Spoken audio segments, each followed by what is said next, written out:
The arrival of Father Daniel came just after the first frost of autumn, when the trees around Waycross bled color and the air turned sharp enough to make the old breathe slower. It wasn't announced in the usual way. There was no letter read, aloud at the altar, no formal introduction. One morning he was simply there, standing at the chapel's wide oak doors with a small suitcase in one hand and a smile that stretched just far enough. The townspeople, long used to routines and familiar faces, were taken aback by the sudden change. Yet in a town where the church was the axis of daily life, resistance to the unfamiliar didn't last long. Within a week, Father Daniel had become a presence too soft to resist. He was younger than they expected, clean-shaven, dark-haired, with a stillness about him that felt studied. He wore his robes without pretense, never adjusted the collar even when the air grew humid in the chapel. His voice was deep but unassuming, shaped not by charisma, but by something else, an uncanny ability to make silence feel like part of the sermon. When he spoke, it was never hurried. He told stories instead of quoting doctrine, let pauses bloom between thoughts. He asked questions without demanding answers. People leaned in. People cried. The first Sunday, he led Mass. More pews were filled than on Easter. Children, usually bored and restless, sat quietly with their hands folded. Teenagers who hadn't been seen in months suddenly reappeared. Widows came early to light candles. Something about him pulled people forward. He remembered names. He never forgot a face. He looked into people when he spoke to them, as if nothing in the world could distract him from the weight of their soul. By the end of the month, he had been invited into nearly every home in Waycross. He brought fresh-baked bread to the sick, offered to mow lawns for those too old to do it themselves. He visited the hospital twice a week where the nurses whispered about how he stayed for hours, often sitting beside unconscious patients, murmuring prayers in a language no one quite recognized. At night, the lights in his study stayed on until well after midnight. Occasionally, people walking past the church would glance up and see his silhouette, unmoving at the window. The church itself began to change. The pews were polished until they gleamed. The organ, silent for years, filled the air again with its solemn breath. Flowers appeared in simple vases at the altar. The bell, which had once rung out only on Sundays and funerals, now sounded each evening at 6. Under Father Daniel, the building seemed to inhale, stretch, and come back to life. It no longer looked like a relic. It looked inhabited. No one asked about his past.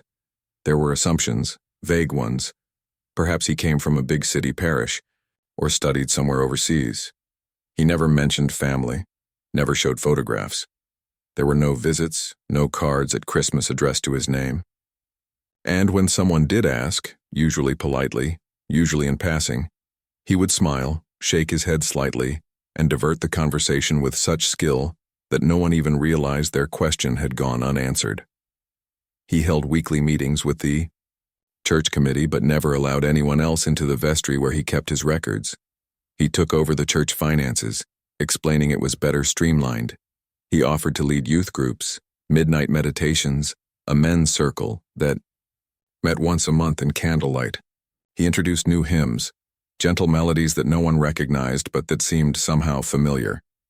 Those who lingered late after service noticed little things, a persistent warmth in the chapel long after the heating had gone off. The way the air smelled faintly of sandalwood and something else darker.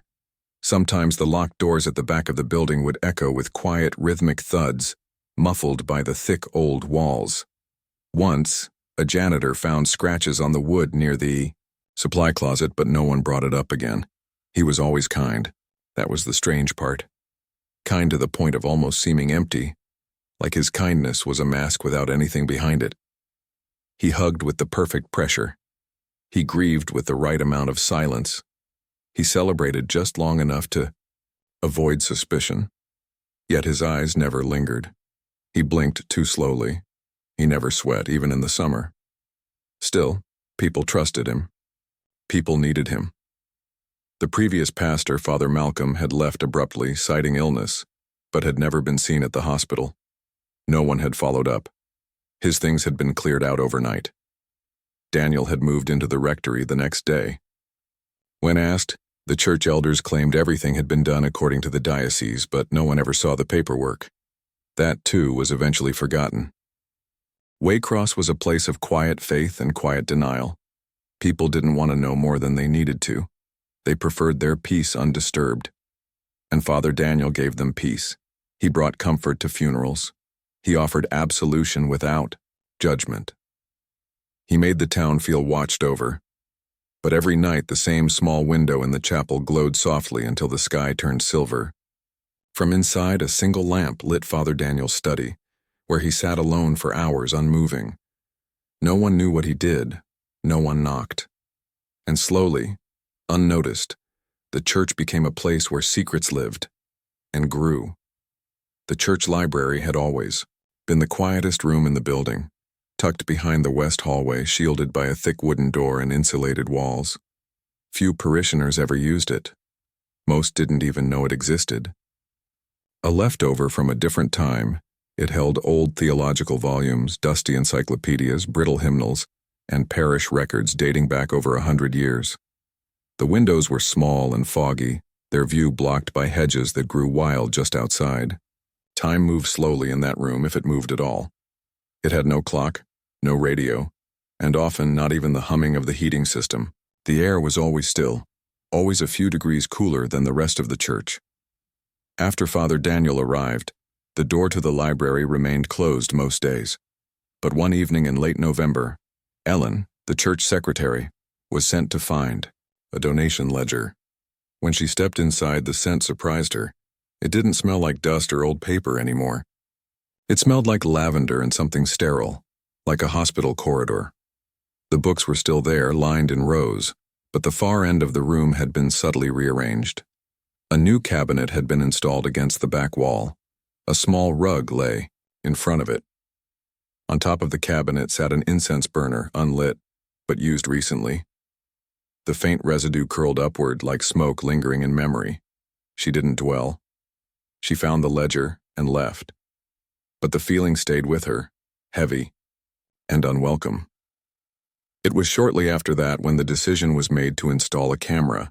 Officially, it was to monitor valuable church documents and prevent damage from potential leaks. There had been a recent issue with mold in the vestry, and some parishioners were worried the archives might be vulnerable. Unofficially, Ellen had begun to feel there were times she heard movement from behind the library door late at night, long after the building should have been empty. The church janitor, Martin, mentioned seeing the lights flickering through the bottom of the door on several occasions. No one had keys except Father Daniel and the senior staff. Still, the lights came on at midnight, sometimes stayed on until dawn. Once, a faint tapping sound echoed through the hallway. The camera was small and modern, installed discreetly in the upper corner near the door frame, angled to cover most of the room. It wasn't monitored in real time. Recordings were stored to a remote drive, viewable only from Ellen's office. Nothing happened for the first week. Just hours of stillness, shadows shifting as daylight faded, mice moving along the baseboards, the occasional sound of the building settling into its old bones. Then came the footage from Thursday night. It started at 12:47 a.m. The lights came on, not all at once but in sequence, lamp by the entrance first, then the desk light at the far end. The overheads remained off. The room glowed with a soft, unnatural orange. Father Daniel stepped into frame. He wasn't dressed in his usual black clergy shirt. Instead, he wore a loose robe, gray-blue in color, thin enough that his shape moved under it. He walked slowly to the desk, placed something on the surface that the camera couldn't make out clearly, and opened the drawer. From it, he took a slender black-bound book, not one from the shelves. He opened it with deliberate care, flipping several pages before settling on one. Then he began to speak, not to the camera, not to the room, but to the book. His lips moved silently, the motion rhythmic and precise, as if reciting something he had memorized long ago. His hands moved too, gestures symmetrical and repetitive traced through the air. At one point, he raised both arms and held them aloft for nearly 2 minutes, unmoving. At 1:03 a.m., he turned toward the new cabinet. The camera caught only the side of his face, half-lit and expressionless. He opened the cabinet and retrieved a cloth bundle, carefully unwrapping it to reveal what looked like a metal instrument, perhaps a censer or an old candle holder, though it glinted strangely under the light. He placed it on the desk beside the book and began another series of gestures, slower now, heavier. Then came the moment that made Ellen stop the footage. At 1:17 a.m., Father Daniel suddenly froze. He tilted his head to the side, as if listening to something that wasn't there. His mouth parted slightly. His body stiffened. For nearly 30 seconds he did not blink. Then, without warning, he reached into his sleeve and pulled out what appeared to be a folded slip of paper. He held it over the metal object and burned it. No matches. No lighter. The paper simply caught flame and turned to ash in his fingers. He did not flinch. The camera captured no sound, but Ellen could almost imagine the soft crackle of burning. He let the ashes fall into the open book and closed it. At 1:22 a.m., he turned off the lights and left the room. The camera recorded nothing else for the rest of the night. Ellen didn't speak of what she saw immediately. She watched the footage 3 times. She downloaded a copy to her own hard drive and locked it behind a password. She told herself there was a reasonable explanation. Maybe a private ritual. Maybe grief. Maybe something theological that she didn't understand. But that night she stayed awake in her apartment, every light on. The door bolted, the footage replaying in her mind on an endless loop. What disturbed her most wasn't the actions. It was his face. There was no reverence in it, no passion, no fear, just a stillness so complete it felt inhuman, like watching a marionette go through familiar motions after the puppeteer had stepped away. The next day, the library remained locked. She passed by the door on her way to her office and paused. There was no sound, no light, but something about the wood felt warmer than it should have been, as if it remembered the heat of the night before. She didn't touch it. She walked on. Over the next few days, the staff noticed small changes in Father Daniel. He seemed more tired or perhaps more alert. It was hard to tell. He spoke less during meetings, stared longer at people when they spoke. His sermons grew vaguer, more abstract. He quoted scripture less and parables more. During communion, his hands trembled, but only for a moment, and only when holding the chalice. One evening, Ellen returned to the footage, not out of curiosity, but because she needed to reassure herself that what she had seen had really happened. She cued the video, skipped to 12:45 a.m., waited. But this time the footage was gone. Not corrupted, not skipped. Just missing. A black gap between 12:44 and 2:00. She checked the system logs. No errors, no power loss. But the file had been edited. Someone had deleted it remotely. Her password was still secure. Only one other person had administrative access to the system. She shut the monitor off. She didn't make a copy this time. She didn't mention it at the next staff meeting. But she began leaving the church earlier each day. She avoided the west hallway. And every night before bed, she locked her bedroom door and placed the small, wooden cross from her childhood on the nightstand beside her. Not for comfort, for protection.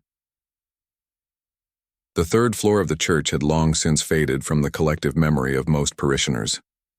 It was spoken of vaguely, if at all, referred to, in architectural plans but never in conversations. The staircase that led up to it had been closed off for years by a heavy oak door marked maintenance, locked with a rusted bolt that had not been touched in over a decade. Most people assumed the floor was unused storage, filled with forgotten hymnals, outdated sound equipment, and broken pews. Even among the staff, there was little interest in what lay beyond that door. But Ellen had always been curious. Something about that space unsettled her, even before Father Daniel arrived. After the incident in the library, that curiosity deepened into a quiet dread. Strange noises began to echo faintly from above the 2nd floor, footsteps where there should have been none, a dragging sound like furniture being moved, occasional tapping as though someone was lightly knocking on the inside of the walls. At first, Ellen dismissed it as old pipes or the shifting of the building in the cold, But the sounds persisted. They came in patterns, repeating sequences that suggested intention, not accident. Martin, the janitor, refused to go near the stairwell. He claimed there was mold in the upper levels, dangerous spores that made the air unbreathable. Ellen never remembered any such report. When she asked to see it, he mumbled something about it being archived and quickly changed the subject. She let it go. For the moment, Father Daniel had taken to disappearing for long stretches during the day. He would leave the office mid-morning and not be seen again until evening prayers. No one knew where he went. His car remained in the lot. His phone was never answered. And though the door to the third-floor stairwell remained locked, Ellen began to notice small changes in its appearance. Dust that had been untouched for years now showed the faintest signs of disturbance. Once she spotted the imprint of a palm on the brass door handle, fresh and too low for Martin, whose gait was heavy and deliberate. The scent of burnt oil lingered around the frame, faint but undeniable. One Friday evening, driven more by instinct than plan, Ellen returned to the church after hours. She entered through the side chapel entrance, the one without cameras, and crept down the corridor toward the stairwell. The building was quiet, the air dense with that peculiar stillness found only in places that are supposed to be empty. Her steps echoed faintly. When she reached the locked door, she paused and listened. Nothing. Then, slowly, she reached into her coat pocket and withdrew a small silver key. It wasn't supposed to exist, at least not anymore. She had found it months ago in an old filing cabinet behind the finance records, attached to a faded label that read Boiler Room Access. But the cabinet had been locked for years and the church had no basement. She had kept the key out of habit or perhaps suspicion. When she slid it into the bolt, it turned with unexpected ease. The door creaked open on stiff, reluctant hinges, revealing the darkened stairwell beyond.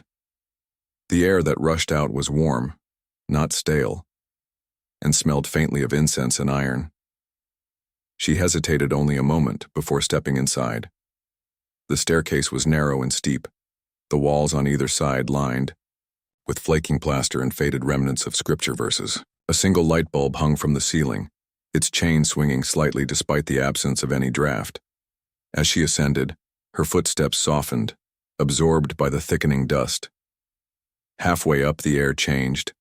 It felt heavier, denser, as if infused with something more than heat. Her skin prickled. The last few steps seemed harder to climb, as if the building itself was resisting her passage. The third floor opened into a long hallway with a low ceiling and faded green carpet. The walls were lined with closed doors, each unmarked, each identical. No light came from beneath them, yet the hallway itself was dimly lit by a warm, pulsing glow that had no apparent source. Ellen's breath caught in her throat. Something felt fundamentally wrong. She turned slowly, surveying the space. There were no windows, no vents, no emergency exit signs. It was as if this floor had been built not for use but for concealment. She walked forward, her steps muffled. One of the doors was ajar, just slightly. She moved toward it, her hand trembling as she pushed it open. The room inside was bare, except for a simple altar in the center. It was not a Christian altar, at least not in any traditional sense. Made of blackened stone, it stood waist-high, surrounded by thick candles melted into uneven puddles. On the walls hung symbols she didn't recognize, etched into the plaster, with something dark and dried. The air buzzed faintly, like a whisper too low to understand. But what drew her eye most was what sat on top of the altar. A book, thick and bound in cracked leather, lay open to a page covered in hand-drawn script. The language was unfamiliar. Geometric patterns were woven between the lines, spiraling outward like vines choking the words. Beside the book sat a glass jar filled with a viscous amber liquid, and inside it, a small white object suspended like a specimen. Her chest tightened. She stepped back. A sound came from the hallway. Soft, deliberate footsteps. She froze, heart pounding, unsure whether to run or hide, but the sound passed, moving past the door and down the hall. It faded, replaced by silence once again. She turned and fled, leaving the door ajar behind her, stumbling down the stairs and locking the door behind her with shaking hands. She didn't stop until she was in her car, gripping the wheel so tightly her knuckles went white. The next morning, the door to the stairwell had a new lock, reinforced, heavy, as if it had always been there.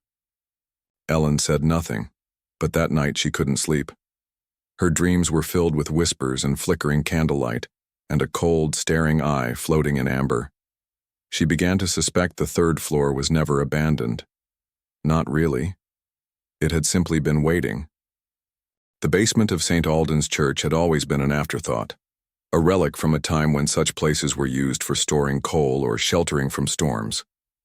Over the years, it had become nothing more than a neglected storage space for broken chairs, extra hymnals, and boxes of unread bulletins.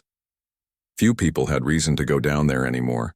Even the maintenance staff rarely visited, citing flooding issues and poor air circulation.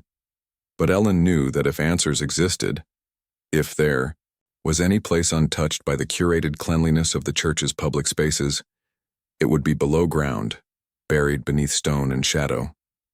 Especially after the discovery on the third floor. The week following her venture upstairs, Ellen had become quieter, more observant. She moved like someone who had seen something they could never unsee. The oddities she had once brushed off now formed a web of interconnected unease. The missing office supplies, the faint sound of humming late at night, the flickering hallway lights that only dimmed when Father Daniel passed by. All of it pointed downward. She found the basement key by accident, or perhaps by fate. It was tucked inside the office's first aid cabinet, hidden behind bandages and expired painkillers. A heavy iron key with no label, cold to the touch. She held it in her hand for a long time before slipping it into her coat pocket. That night, after everyone had left the grounds and the parish had gone dark, Ellen returned to the church with a flashlight and a sense of dread that felt almost physical. The entrance to the basement was located behind the choir loft, through a small wooden door half concealed by stacked folding chairs. The air was damp and smelled of mildew and stone. As she inserted the key, a low groan echoed from within, as though the door itself had not been opened in years. She pushed it open slowly, the hinges resisting, and was immediately enveloped by a wave of musty air. She descended the creaking, wooden steps cautiously, each footstep met with a protesting creak. The flashlight beam revealed a long corridor framed by arched stone walls, older than the rest of the church. The floor was uneven, made of cracked concrete littered with debris, splinters of wood, broken glass, fragments of plaster. There were remnants of old wiring dangling from the ceiling, long since dead. At first glance, it was just what she expected. Clutter, forgotten shelves, damp corners. But something felt off. At the far end of the corridor, a door stood slightly ajar. Unlike the others, this one was newer, metallic, industrial, bolted at the sides with security latches. Ellen moved toward it slowly, her heart thudding louder with each step. The walls here were strangely clean, as if recently scrubbed. She pushed the door open, and the smell hit her instantly, a mix of bleach, iron, and something organic. The room beyond was dim, lit by a single red emergency bulb near the ceiling. The light pulsed slightly, giving the impression of movement where there was none. Inside, the basement room was unlike any other space in the church. No religious symbols adorned the walls. Instead, they were covered in soundproofing panels and insulation foam meticulously installed. A table stood in the center, metal, surgical in appearance with leather straps fastened to each corner. Above it, a mounted camera was pointed downward, connected to a black box in the corner. Nearby, a set of monitors rested on a desk, most of them powered off, but one blinked faintly with static. On the shelves were glass jars filled with liquids of varying opacity, one murky, one nearly clear, one dark red. Some of the jars had labels, others did not. Against the back wall was a cabinet. Inside were items that made Ellen's hands shake as she reached for them. Folders, notebooks, photographs. Each photo was time-stamped, taken from different angles, of the same table. In some of them, figures were visible, shadows restrained, faces blurred. One photograph, slightly torn at the edge, showed Father Daniel leaning over the table, a syringe in hand. He appeared calm, methodical. Behind him, something moved in the corner of the frame, a shape too large and indistinct to be human. Ellen recoiled. Beneath the photos were reports, handwritten notes in a rushed, almost frantic scrawl. The pages described experiments and repentance protocols and something referred to only as the communion process. There were records of schedules, names with times beside them. Some names she recognized, young men who had once come to confession but had stopped showing up. Others were unfamiliar. The notes detailed physical changes, psychological responses, episodes of compliance and resistance. Her breath caught as she found a folder marked with her own name. It was thin, only 2 pages, but the implications were immediate. It described her routines, the rooms she used, her tendency to stay late. It mentioned her potential for disruption and pending evaluation. She backed away from the table. The floor beneath her felt like it was shifting. The walls seemed to close in. The red light above flickered, dimmed, then blinked out. She turned the flashlight upward, its beam catching movement near the ceiling, something long, fluid, pulling itself through the insulation like a snake through tall grass. Ellen bolted. She didn't stop to gather anything. She didn't dare. She fled through the corridor, up the stairs, and slammed the wooden door behind her. Her chest heaved as she locked it again, pressing her back to the wood. The silence returned, but she knew it wasn't real silence. Not anymore. That night, she didn't sleep. She copied every page she had grabbed from the cabinet, scanning them at a local copy shop and uploading them to a secure drive. But no matter how many backups she made, the weight of what she had seen pressed into her chest like a stone. She had found the center of something horrific, something ritualistic, something ancient. And she was now a part of it, whether she wanted to be or not. Late one evening, after the church had emptied and the last of the choir rehearsals faded into silence, Ellen returned to the office with a plan she had rehearsed a dozen times in her head. The images she had seen in the basement continued to haunt her. The strapped-down table, the red emergency light, the strange movement on the monitor. But it was the documents with her name that lingered most. She couldn't let it go, couldn't pretend any of it had been imagined. She needed proof, something beyond notes, beyond suspicion, something undeniable. There was a rumor that the church security system, though outdated, still archived old footage in the server room off the chapel corridor. It wasn't a place people visited often, and no one but Father Daniel and the groundskeeper had keys. But Ellen had found a way around. That, over the past week, she had quietly borrowed the groundskeeper's key ring under the guise of locking up, and had taken impressions of the small brass key labeled SRV. She had a copy made at a locksmith 2 towns over, paying in cash and using a fake name. Tonight was the night she would use it. The server room was cramped and smelled like old paper and ozone. Banks of outdated monitors and towers hummed in the corner, covered in dust and thin spiderwebs. One blinking screen in the far right corner displayed grainy black and white security feeds from various angles around the church. Some were clearly broken, static lines, frozen images from years ago, but others still updated in real time. Ellen flipped through the timestamps, skipping back through days, then weeks.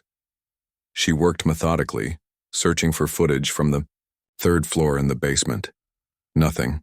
Either the cameras weren't functioning there or someone had deliberately removed the files. But something caught her attention. There was an odd pattern in the timestamps, whole hours missing from the middle of the night, logged as maintenance or system updates. But no one had ever mentioned system updates.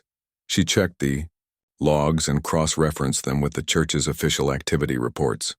The times didn't match. Something had been happening during these hours, and someone had tried to erase it. She found the auxiliary drive port behind the tower, dusty and slightly bent, as though it hadn't been used in years. She plugged in a flash drive and initiated a manual recovery process. As the screen filled with a directory of fragmented video files, her pulse quickened. Many were corrupted or incomplete. But one folder stood out, buried under layers of hidden directories. It was labeled simply N3, an odd name with no immediate significance. Inside were dozens of video files, each marked only by numbers. She clicked one at random and waited. The footage loaded slowly. The quality was poor, and it was clear the camera was not an official part of the church's visible surveillance system. The angle was high, awkward, possibly from an attic vent or inside a light fixture. It looked down on a room she didn't recognize at first. But then she saw the table. It was the basement. The room was lit by that same red emergency light, casting everything in a muted, pulsing hue. In the center, the table stood empty at first. But a few moments later, a figure entered the frame, Father Daniel. He moved with eerie calm, dressed in his usual clerical clothes, but with sleeves rolled up and surgical gloves on his hands. Behind him, someone else entered, a young man, maybe early 20s, visibly shaken. Ellen leaned forward, her breath caught in her throat. The man didn't resist, but he hesitated, and Father Daniel placed a hand on his shoulder before guiding him to the table. The video continued. Straps were secured. A vial was prepared. Father Daniel injected something into the man's neck. The man twitched, then went still. For a few moments, nothing happened. And then the monitor in the corner of the room began to flash. Ellen's hands trembled as she reached for the mouse and downloaded the file. She clicked through more videos. Each was similar. Different subjects, but the same process. Some people screamed, others cried. Some lay motionless. Each time, Father Daniel remained calm, clinical. One video ended with the camera going black, mid-action as if deliberately shut off. She stopped at the final file. It was dated the night she had visited the basement herself. With dread, she clicked to play it. The footage showed the basement already active. The table was empty, but someone was moving near the cabinets. The figure turned, and Ellen's heart skipped. It was her. She watched herself move around the room, pausing at the photographs, flipping through the folders, then jerking back in horror. She remembered that moment, when she saw the photo with the blurred figure in the corner. She hadn't noticed a camera then, but it had noticed her. Suddenly, a shadow passed across the frame. Something moved just beyond the camera's view. Ellen on the screen turned sharply, then fled. The video ended. She stared at the black screen for a long time. Her presence in that room had been recorded, which meant Father Daniel knew she had been there, and yet he hadn't confronted her. Not directly. That was worse. She copied every file onto the drive and unplugged it, hiding it inside her coat. The quiet hum of the server room was deafening. She left the room, locking the door behind her and slipping back into the hallway. The church was silent, but she didn't trust that silence anymore. Back home, she uploaded the videos to multiple encrypted cloud accounts. She edited one, removing her own image, and prepared an anonymous email. The local news, the diocese, a public server. She didn't know which would be safest, but she had to try. But as she reviewed the footage again, something new occurred to her. In one of the older files, the camera angle shifted slightly, revealing the far end of the basement that she hadn't explored. There was another door, smaller, hidden behind a curtain. It had no handle, just a lock, and what lay behind it. She had no idea. She had evidence now, but she also had a deeper fear, because this wasn't just a secret, it was a system. A machine built under holy walls, and it was still running. Late the next morning, the sun cast a deceptive warmth over the small town, and the bell atop the church rang out its familiar melody as if nothing had changed. But inside the chapel, beneath its pristine stained glass and quiet pews, everything had changed. Ellen sat near the back, her fingers curled tightly around the flash drive in her pocket. She had barely slept, haunted not just by the footage but by the realization that so many had likely known, had perhaps helped cover it up. Her entire perception of the place she once trusted had been burned away. She watched as congregants filtered in for the morning service, all smiles and Sunday clothes. Father Daniel greeted them at the door, warm and calm, his hands clasped behind his back, his collar pressed, his words gentle. He looked no different than he had the week before. And yet Ellen couldn't unsee the man she had watched in the basement the night before. The man with the gloves. The man with the needle. She had planned to remain silent until she could get the footage to someone outside town. But something in her snapped when Father Daniel stepped up to the pulpit and began to speak. He thanked the congregation for their faith. He spoke about trust, about darkness and light, about the importance of obedience. Every word twisted the knife, and then he looked directly at her. His gaze was brief, barely perceptible. But Ellen felt it in her chest like a cold blade. He knew she had watched the footage. He knew she was still here. It was a warning. She stood, up, unable to stay quiet any longer. She walked down the aisle slowly, deliberately, her footsteps echoing louder than the sermon. The congregation turned, puzzled, then murmuring. Ellen didn't stop until she reached the front, just a few feet from the pulpit. Her voice shook, but it was loud enough to silence the sanctuary. She asked where the missing people were, the ones from the files. She asked if anyone else had ever seen the basement. She told them the truth, about the locked floor, about the secret footage, about the experiments, about the victims. She named them. Described what she saw. Named him. Gasps spread through the pews like fire. Father Daniel didn't interrupt. He didn't raise his voice. He only watched. His expression remained serene, but something flickered beneath the surface, something far colder. She pulled the flash drive from her coat and held it up. There were those who doubted her, those who dismissed her words as madness. But others shifted uncomfortably, remembering rumors, unexplained absences, odd sounds at night from the older wings of the church. Some had suspicions for years but were too afraid to voice them. The service ended without a closing hymn. Later that day, Ellen uploaded the videos to several public sites, using proxies, scheduling the release in intervals. She sent copies to independent journalists, to advocacy groups, to anonymous tips lines, and to the authorities in neighboring cities. And then she waited. Within 24 hours, the town was in uproar. News vans rolled into the streets.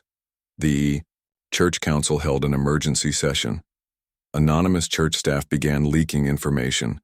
Maintenance records that confirmed the forbidden floor's usage, records of unusual late-night deliveries, medical equipment that had been purchased, under misfiled expense codes. A retired parish administrator came forward, confessing that he had once been told to burn everything in the storage room and keep quiet. Most damning of all, a former seminarian, now long estranged from the town, stepped forward. He had left the program years earlier under mysterious circumstances, but now he spoke. He described the nights he was summoned to help clean the basement. He spoke of the injections, of the silence he was threatened into keeping. He cried during the interview, live on television, saying he thought he was the only one. Father Daniel vanished before the second day of exposure ended. When the police arrived to serve a warrant, he was gone. His personal quarters were stripped of identification, and a large portion of the church's digital records had been remotely wiped. But there were backups, and there were witnesses now, more than enough. The church released a public statement, carefully worded, expressing concern and shock. They did not name Father Daniel directly, but said they were cooperating with an investigation into isolated abuses of trust. It wasn't enough. Public pressure mounted. The bishop overseeing the region resigned. A federal inquiry was opened. Protesters gathered at the church gates. Someone painted the basement doors red. Another group printed Ellen's name on a banner, calling her a whistleblower, a guardian. She didn't feel like one. She stayed inside most days, giving interviews only when it helped move the story forward. She still received messages, some thanking her, others warning her to stay quiet. But she had no intention of doing that again. 3 weeks after the first leak, A secret panel of investigators released a preliminary report confirming that the church's internal surveillance logs had been altered over the course of 4 years. At least 12 individuals were believed to have disappeared from the community, and while no bodies had been recovered, the connection to the basement footage was beyond circumstantial. Additional footage, some of it from other churches, in the diocese had been uncovered by journalists. A pattern began to emerge. They called it a system of ritual medical experimentation disguised as spiritual care. But that was the bureaucratic phrasing. The townspeople knew what it really was. A cult, hiding in plain sight, wrapped in robes and incense. The final report would take months to complete. Arrests began. Not all of them were in Ellen's town. The church itself remained, but its doors stayed locked. A community center was proposed in its place. Some wanted to tear it down entirely. Others argued that the building should stand as a monument to what had happened, as a warning never to let silence swallow truth again. Ellen walked past it one last time in early spring. The sky was overcast, but the air was clean. A faded sign still hung near the chapel entrance, words barely legible. She stopped, staring at the building that once gave her comfort, then tried to bury her alive in silence. She wasn't afraid anymore. She reached into her coat, pulled out a final copy of the flash drive, and dropped it into the donation box by the door. Not because it was needed now, but because truth should always be there, waiting in case someone else ever doubted. Then, she turned and walked away into the light and didn't look back.